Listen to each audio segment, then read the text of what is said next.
The COVID-19 pandemic had left the streets of Detroit eerily silent for months. When quarantine restrictions began to ease, the city came alive once more. But something sinister crept along with the newfound freedom. It started subtly, unfamiliar vendors pushing a peculiar product. They roamed the neighborhoods, their faces obscured by masks, their voices low, selling small bottles of what they called Pinkie Pie's Party Punch. The bottles were odd, to say the least. The front displayed a cheerful pink cartoon pony, its grin unnervingly wide, and the back bore a faintly pixelated Hasbro logo. Beneath it was a bogus barcode and a web address that led nowhere. The beverage itself? A disturbing concoction, 80% alcohol with no listed ingredients, no nutritional facts.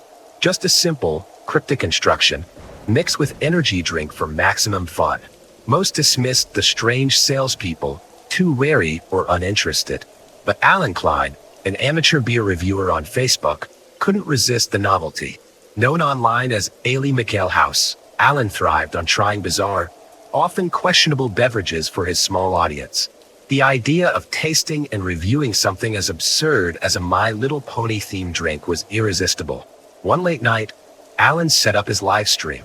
The dim yellow glow of his apartment lighting cast long shadows, and his audience, though sparse, buzzed with curiosity. "All right, folks," Alan said, holding up the bottle for his webcam. "Can anyone explain why Hasbro would slap their name on an alcoholic drink? It's insane." He turned the bottle around, reading the vague instructions aloud before cracking open a can of Monster Energy. His viewers watched as he poured the luminous green liquid into a mug, followed by the faintly pink Party Punch. The combination fizzed ominously, like something alive. Grinning, Alan raised the glass. "Bottoms up," he said, and downed it all in one go. The reaction was immediate. He blinked rapidly, his grin faltering.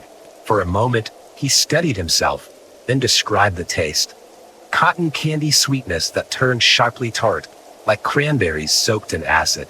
His words were slurred, his thoughts fragmented, but he kept going, rambling about the drink's intensity and where it might be served. Minutes passed, and Alan's skin grew pale, his voice quieter, more breathless.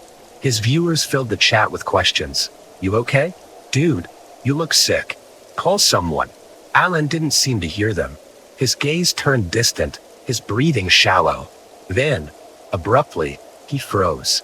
His head tilted back, his eyes locked on the ceiling, wide and unblinking.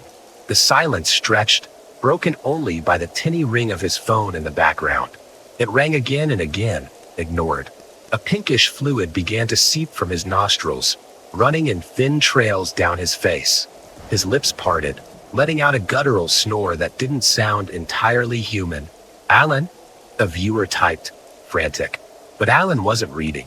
His head jerked, as though he was listening to something no one else could hear. Then, a flicker of emotion, a mix of terror and joy, spread across his face. He whispered, "It's you, my hero." His voice cracked, teetering on hysteria. He turned sharply, staring at something just off screen. To his viewers, there was nothing there, no movement, no shadow. But Alan's gaze was locked, his body trembling. Suddenly, he bolted from his chair, stumbling as he screamed, "Wait, come back." His door slammed shut, cutting off the sound of his retreating footsteps. The live stream continued, the camera fixed on the empty room. The chat flooded with confusion and alarm, but no one could reach him. After 15 agonizing minutes, one of the viewers, Silas Abbott, called the police. When officers arrived at Alan's apartment, they found nothing but a toppled mug and the lingering smell of alcohol. There was no trace of Alan, no sign of struggle, no indication of where he'd gone. The mysterious sellers of Pinkie Pie's Party Punch vanished just as quickly. Authorities couldn't track them down, and even the few remaining buyers who had sampled the drink refused to speak about it.